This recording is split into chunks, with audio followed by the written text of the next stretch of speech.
All right. Well, I'm excited to bring Ryan Sweeney to the stage, Chief Sales Officer from HelloSpoke. Hey, Jared, thanks for having us. Thanks Uh, for being yeah, so my name's Ryan. I work with HelloSpoke, and at HelloSpoke, we love phone calls. HelloSpoke provides a automated answering service for multifamily housing, and today we're going to walk through our service at a very high level, how it works, and go through it. So we'll just dive right in here. So HelloSpoke answers every single call that your property misses 24 hours a day, 7 days a week. Doesn't matter if it's after hours or during hours.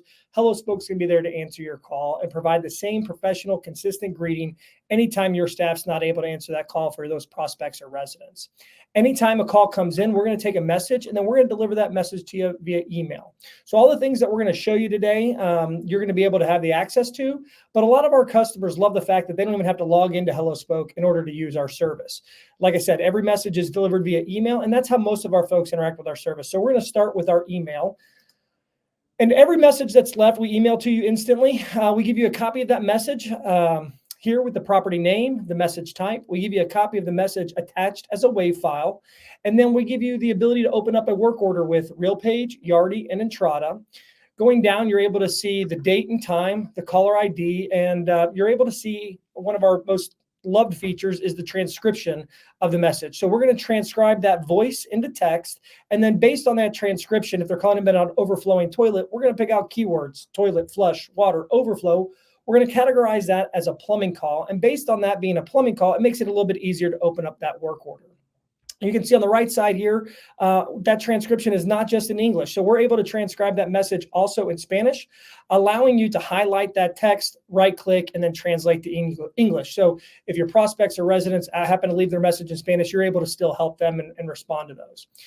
If you get these emails and you want to see more about what's going on the site, you can simply log into the HelloSpoke service. Once you log in, you're able to see all the properties underneath your user rights, but we also give you some benchmarks here. Here's your portfolio's average for emergency response times. You can set some goals for that compared to your company, compared to that of the industry. So we give you all the call metrics of all the calls that you've missed. And then we give you your average emergency maintenance response time here on the right side of the screen. So it allows you to kind of compare that to those benchmarks above. As we scroll down, you can see all those properties. You can see any property that lights up in red is a visual indicator to let us know that that falls outside the industry average for response time. So it might be a little indicator that, hey, I need to look in and see what's going on in that property. We're going to look at Hopkins Commons today. So once we look at Hopkins Commons, we see that the call breakdown by hours here. We can break that down by messages or call type as well. So we can see that if your leasing calls are coming in around 11 to 1, you might structure your staff differently to have some of those calls. Structure your staff to get to those calls. If you have a lot of calls in the afternoon around maintenance, you might structure your maintenance staff to start a little bit later in the day so that they're able to get to those calls when those residents are getting home. You can see who's on call for the day. We're going to talk about that here in just a second. And then you can see all of your call activity in real time. So these are all the missed calls that your property has received today and in the last 30 days. So we're going to look at the schedule here. Once we look at the schedule, everything in gray is what's happened previously. Everything in color is what's happening in the future or today. So you can see that the on-call today is Jacob, Darwin, and Kim. We have 3 different schedule types for our service. So the first is an every other schedule. The property changes call every Friday at 5 o'clock. So every Friday at 5 o'clock, it's going to go from Jacob to Darwin and then Darwin back to Jacob. So that's our every other schedule. We have a forever and ever schedule where you can just log in, you set your schedule, and then that's your schedule going forward for the next ever. And then we have a custom schedule. So if you have a unique property where whoever's on call on the weekends is different than whoever's on call during the week, you can set up a custom schedule. And that one you do have to log in to maintain. But again, those other 2 are kind of just set it and forget it. In order to make any changes on the call list, you can simply drag and drop your users on the call list. That change takes place in real time. So now Darwin is on call. You'll notice it doesn't affect any other days, and it doesn't affect the schedule as a whole. So you can simply, like I said, drag and drop all these users around. This is all available to be changed via a mobile website as well. So if a property manager needs to log in on the mobile phone and make that change, they can. When an emergency call comes in, it's going to follow it exactly as it looks on the screen. So Jacob's going to be our first on-call person. We're going to call Jacob. If he doesn't answer, Darwin and Kim. Now, if an emergency call comes in, we're going to follow the notification rules that Jacob has. So our notification rules for Jacob are to call him, wait 5 minutes, call them again, and then wait another 5 minutes. You can add more notification rules, but that's just what Jacob has. So again, we'll do that for Jacob, do that for Darwin, and then we'll do that for Kim. Now, because this is a maintenance emergency, we want to make sure that this gets resolved for high resident satisfaction, but also for the property, to protect the property. So if we get to Kim and there's no response, we go back to the top of the list and we start calling that list over and over again. So that's the on-call maintenance schedule. If you want to see how these calls have been responded to, you can log in and look at each property. You can see all of the calls. I've simply just filtered out some of these calls here for this property, and we can see how each property has called in and the messages that they've left, or how each resident has called in and the messages that they've left. So if we want to see how that call has been responded to, we click on the call, and then we're able to see all the stuff that we deliver to you via email on the left. You can listen to the message here on the right. So if you're keeping track, you can listen to the message in reporting, but also through your email. So we see that the call came in at 5:05 a.m. The message was received at 5:05. The call was sent to Rich. Rich entered the message box, and then Rich called the resident back at 5:06. Here we can listen to that recorded conversation between Rich and the resident. So we allow for some coaching. If Rich is doing a great job, we can say, hey, Rich, you're doing a great job. Other maintenance guys need to be like you. Or, hey, you were a little short with that resident. We want to provide a high level of service. So let's be a little bit more patient with those residents as they're dealing with their maintenance emergencies. So the maintenance person has 3 ways that they can call a resident back. They can press, as they're listening to the emergency maintenance message that the resident left, they can press the number 2. They can call the resident back. Their caller ID is shielded from the resident.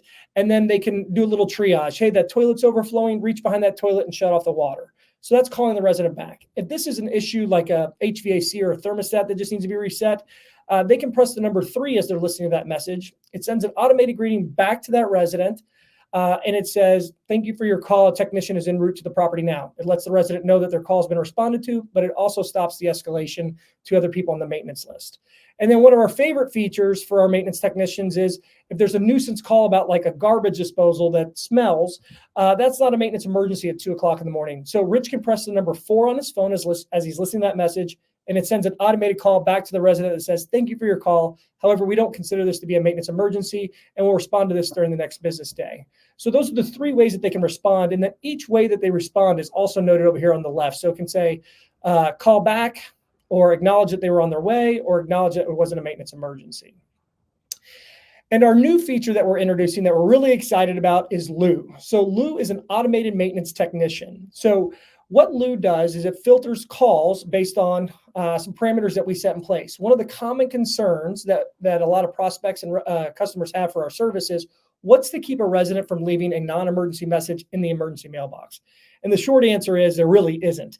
They are asked to leave their message in their own voice, so that is a level of accountability that they have. But if they want to leave that message about a garbage disposal, they can. And so what Lou would do is Lou would listen to every message. If an emergency call comes in about that garbage disposal, it would not escalate the call to Lou, and instead it would send an customized automated message back to the resident that says, thank you, Ryan, in apartment 2B. We're really sorry about your garbage disposal. We understand what an inconvenience that can be. You might try running ice chips, orange peels, and vinegar through your disposal while you run it, just to help neutralize that smell until we can get out there. By doing this, it reduces the maintenance overtime. It reduces the maintenance churn from having to get woken up at 2:00 in the morning. But it also provides the residents some abilities to deal with this issue on their own. So we would love it if you pressed yes in the chat. We'd love to show you more about our product and give you a full presentation on Lou and HelloSpoke as a whole. So any questions? Ryan. First of all, can we all make Lou a friendship bracelet? Because everyone's freaking out. Right. Yeah. Yes. Oh my gosh. This is so amazing. I mean, my goodness, the only thing we're going to need is for Lou to also sometimes tell them the number of a therapist. So just put that out there. Yes, Those of us who have been in property management for a long time know that will need to happen. But we definitely have questions for you. Michelle is wondering about on-call. I know you covered this a little bit, but if it was an emergency, I think what she's asking is like, how far will it forward the call? Yeah, how many people we can escalate to. Yeah. So our call list is unlimited. So you can add as many people to the call list as you want. Each user has 5 notification rules, but if you wanted to, we can also text in there too. Okay. So we can do that. And then you can add the same people on there twice. A feature that a lot of like regionals and executives is what we call an escalation alert. So if a VP or a president wants to know how their properties are performing for response time, they can sign up for an escalation alert for their properties. And if that response time goes beyond 30 minutes or an hour, we can just send them a text message saying Lakeside Estates has had an emergency call go longer than 30 minutes. So a lot of executives really love that service. This is incredible. Chris Garcia wants to know, what does the onboarding process look like? How much time is needed on the PMC side to get it set up? I think he's ready to go. Yeah, let's go, Chris. Last year we rolled out 160 properties in 4 weeks. So it's really a very quick implementation time. It's a great question, Chris, because we train each property individually. We do a test call with them. So the maintenance team knows how to respond to calls. And the on-site team knows how to change the on-call list and what emails they're getting, all that kind of stuff. So if you called me on a Friday at like noon, it might be hard to get set up by the weekend, but we would certainly try if you had an add-on property, but usually it's a day or two to get property set up. I love this. I know that a question I think that was here, and then also Marcy commented on this. So I want to be sure and ask it. How do you protect the personal number of the maintenance folks who are responding? Because we know sometimes that can be a problem. So what happens there? Yeah, so that's just a little bit of the HelloSpoke magic. So when the maintenance person's listening to that call, when they press 2, it's actually calling back through the HelloSpoke system. So the number that's presented to the resident is actually the answering service number. So if the resident were to call back the number that shows up on their caller ID, it's just going to dump them right back into the answering service, asking them to leave another message. Wow. Okay. OJ wants to know, how exactly does this integrate with a PMS system? So how does it work with the service requests? So a lot of work orders come in via your website or your apps or whatever it is that you're doing. But what we found was that there's a gap in work orders where property management or property level folks are not putting in work orders that were resolved instantly. Clogged toilets, hot water heaters that are reset, all that kind of stuff. So from that email that is left, and I can pull it up real quick, from that email that's left, they can hit start work order. And by hitting start work order, it takes them to another page, asks them to fill out a little bit of information, and then they send over an open work order, or they can send over a completed work order so that they have a complete view of how that service, or excuse me, complete view of that unit's work order history. That is so cool. Now that everybody wants Lou to be their best friend, obviously, Garrett wants to know, is the Lou portion of HelloSpoke able to be separate from the rest of the call center services? Because that is coming. Yeah, so that's it's still in its beta case study right now, and so we're still playing with that. But I think that'll be a possibility to separate that off. I mean, you have to have the HelloSpoke service by itself in order to use Lou. But what we found is that we're able to reduce 15 to 20% of calls. Lou's running in the background on all of our calls right now. So we're able to reduce maintenance emergency calls by 15 to 20%, depending on the property. Love this. Love, love, love it. Okay. Another question. Tara wants to know, what's the pricing? Can we make it work with Yardi? So give her some maybe general idea here. Yeah, of course. Yeah. So our list price is $99 per property. It's not based on the unit. It's a flat rate based on the property. If you have one property who manages other properties, we just see that as one property. So but they have to have the same phone number and the same maintenance team in order to make it work right. But it's less than $100 per property. And then there's a setup fee that includes the training, the programming, the voicing, all that fun stuff. And that includes the integration as well. So we really want it to be affordable for affordable sites and for conventional sites. Yeah. And Ryan, I'm not trying to help you here by any means and just say how cool this is, but all I could think about is, man, if your maintenance service guys, if your service technicians have AT&T today, this would have just helped, right? Because it would have kept going until it found someone who could actually answer their phone that had service. Right. Exactly right. Yeah. Thank you for saying that, Chelsea. Yeah. Amazing. So I just think this was such a cool thing, and we're all excited for Lou. Thank you for being here, Ryan. No, thanks for having us. Yeah, this was great. Thanks a lot, guys. Press yes in the chat, and I'd love to do a demo for everybody. Yeah, y'all fill out that poll, say yes in the chat, and let's all be besties with Lou.